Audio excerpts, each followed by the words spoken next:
This was a shock to many in the religious community. Bishop T.D. Jakes has been a spiritual advisor to presidents and a religious voice to thousands. Now he says it's time to pass the baton to a new generation. He told his congregation he had been preparing his daughter, Pastor Sarah Jakes Roberts, and his son-in-law, Pastor Torrey Roberts, to take the lead. I'm not trying to be disrespectful. I've seen some women preach. I know some women pastors who can go. I'm talking about preaching a word, putting a sermon together. Holy moly. Do I know some women who can do that? I'm talking about they will preach you under the daggone pulpit. They preach heaven down. They make sure lives are turned, people are turning their lives into Jesus, like they are turning them lives over to God and everything. But having a church being run by a woman is out of order. It's not even biblical.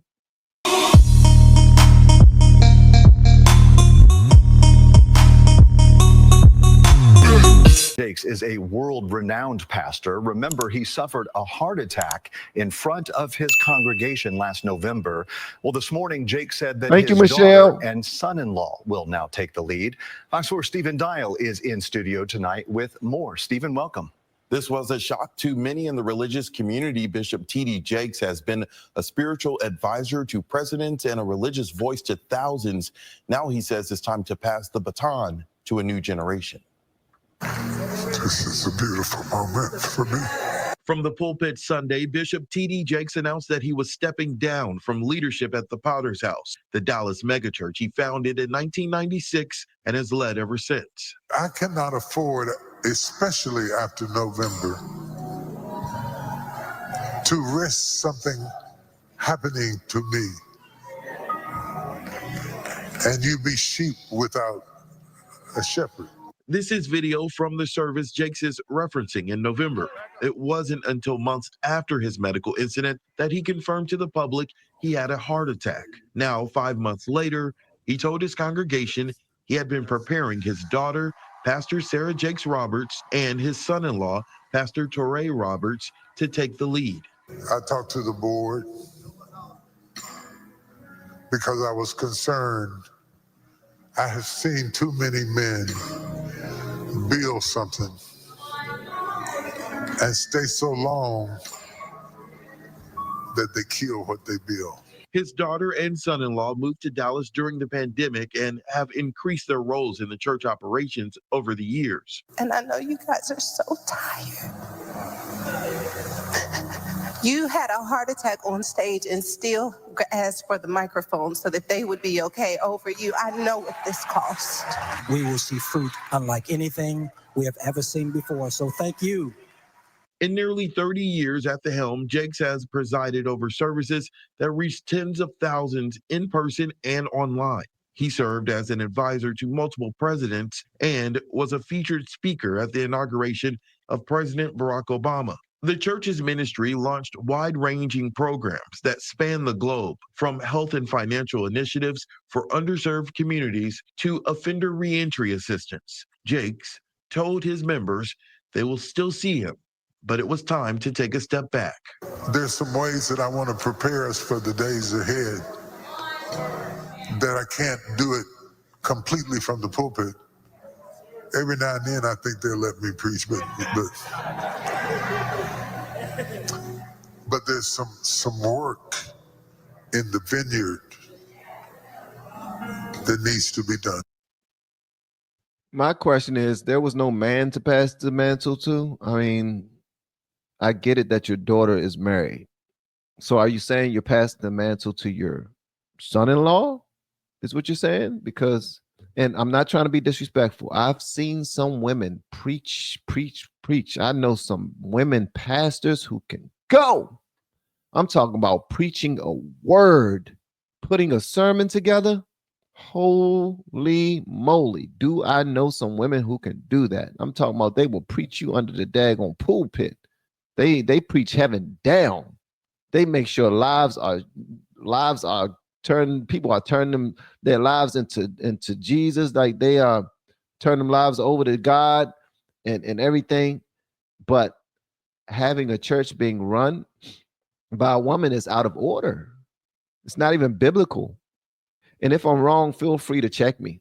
Guys, feel free to correct me inside the chat. I'm asking you right now, is it biblical for a woman to run a church?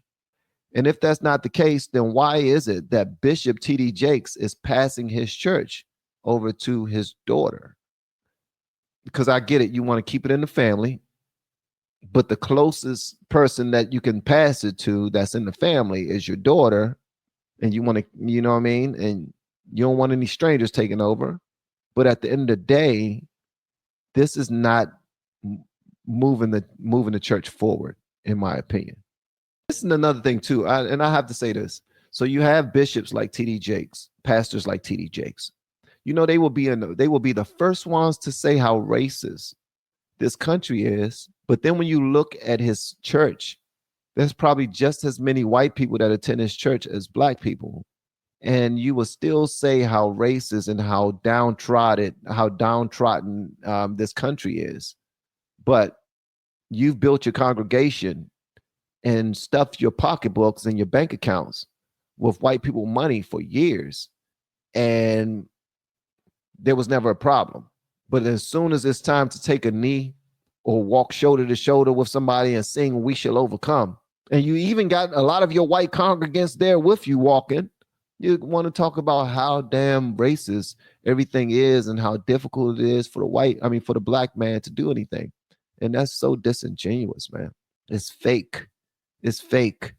We have been helping people grow online. It has been absolutely amazing. We have helped many content creators get from zero to monetization in under 30 days. We even have a couple of these superstars who did it in 1 or 2 weeks. If you want to learn how to do YouTube, I don't care your age, I don't care what skills or talents you have, trust me, I can help you do it effortlessly. Just reach out to me with the word coach and we can get it done. One more thing, we have a YouTube course that I just now created. I'm extremely proud of, and a lot of people are getting so much from. Purchase that course and work with us. You can join our private Facebook group and our daily group calls, which is 3 to 5 days per week, and you can learn so much more than you've ever learned before. I can't wait to hear from you. Love you. Peace.